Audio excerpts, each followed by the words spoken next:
पिछली किश्त में आपने देखा कि हसन अपनी मोहब्बत और पछतावे की भीख के लिए हीरा के सामने हाथ जोड़े खड़ा था और रीता से अपनी गलतियों की माफी मांगना चाहता था। लेकिन क्या हीरा उसे माफ करेगी? क्या रीता उसे दोबारा अपनाएगी? आइए देखते हैं अजनबी पार्ट 2। हीरा ने आहिस्ता से हसन के कंधे पे हाथ रखा। मैं कोशिश करूंगी उससे बात करने की, उसने नरमी से कहा। लेकिन तुम एक बात समझ लो हसन, कुछ चीजें वक्त के साथ ठीक नहीं होती। इंसान जीना तो सीख लेता है मगर जो टूट जाए वो पहले जैसा नहीं रहता। हसन ने उसकी तरफ देखा लेकिन कुछ बोला नहीं। हीरा ने नजरें झुकाकर बात पूरी की। हो सकता है वो अभी मुस्कुरा लेती हो सकता है सबके सामने बिल्कुल ठीक लगती हो, लेकिन अंदर से वो पहले वाली लड़की नहीं रही। ये कहकर हीरा धीरे धीरे आगे बढ़ गई। हसन वही खड़ा रह गया। उसके दिमाग में एक ही चेहरा उभर रहा था, एक हंसती हुई लड़की जो छोटी छोटी बातों पर हंस पड़ती थी। उसने आंखें बंद कर ली। यादों से जितनी दूर भागना चाहती थी उतना ही करीब आ जाती थी। कुछ देर बाद उसने बेंच पर पड़ी जैकेट उठाई। आईने में नजर आने वाला चेहरा उसका अपना था, मगर कभी कभी उसे लगता था जैसे वो खुद को पहचान ही नहीं पा रही। आंखों के नीचे हल्के गहरे हो रहे थे। पिछली कई रातों से उसे ठीक से नींद नहीं आई थी। दिन भर काम करना, लोगों के सामने नॉर्मल रहना और फिर रात भर जागना उसकी जिंदगी बन चुकी थी। उसने फाउंडेशन उठाया और चेहरे पर लगाना शुरू कर दिया। उसे मेकअप करने में इतनी महारत हो गई थी कि थकान और उदासी दोनों छुपा लेती थी। तभी कमरे का दरवाजा खुला।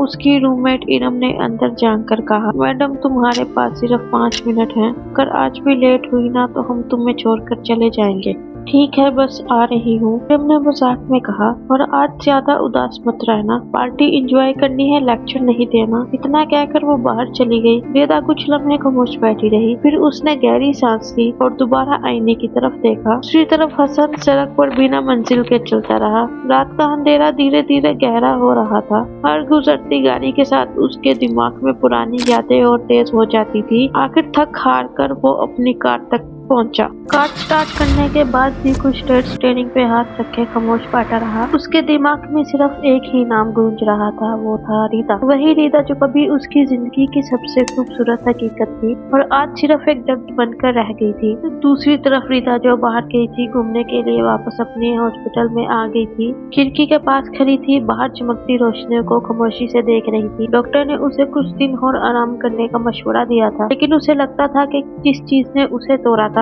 उसका इलाज किसी हॉस्पिटल के पास नहीं। बेड के पास रखे आईने में उसकी नजर अपने चेहरे पर पड़ी। आंखों के नीचे हल्के पहले से गहरे हो गए थे। नींद अब उसकी दोस्त नहीं रही। रीता खिड़की के पास तो खड़ी थी लेकिन उसे सुकून नहीं दे रही थी। ठंडी हवा भी चल रही थी। उसका दिल हसन के पास ही रुका हुआ था। उसने धीरे से अपनी आंखें बंद की और फिर उसके जहन में एक पुरानी याद उभरी।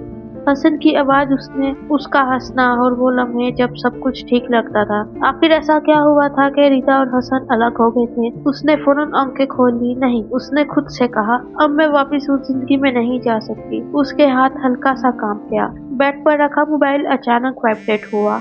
स्क्रीन पर एक ही नाम लिखा था, वो था हसन। रीता का दिल एक पल के लिए रुक गया। उसने मोबाइल उठाया मगर कॉल रिसीव नहीं की। कुछ देर वो सिर्फ स्क्रीन को ही देखती रही, फिर धीरे से मोबाइल साइड में रख दिया।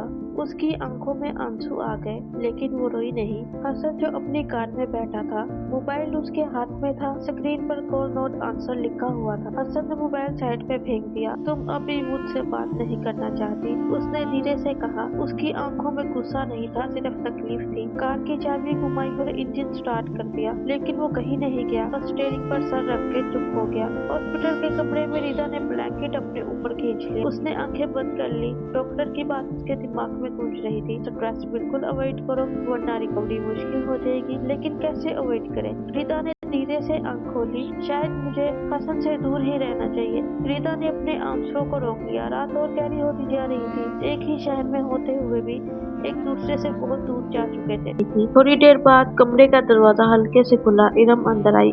तुम अपने आप को क्यों इतना इग्नोर कर रही हो रीता? मैं जानती हूँ तुम्हें उससे दूर रहना मुश्किल लगता है। लोग भूलने के लिए नहीं, सिर्फ जीने के लिए होते हैं। इरम ने रीता का हाथ थामा। मैं हूँ ना, तुम अकेली नहीं हो।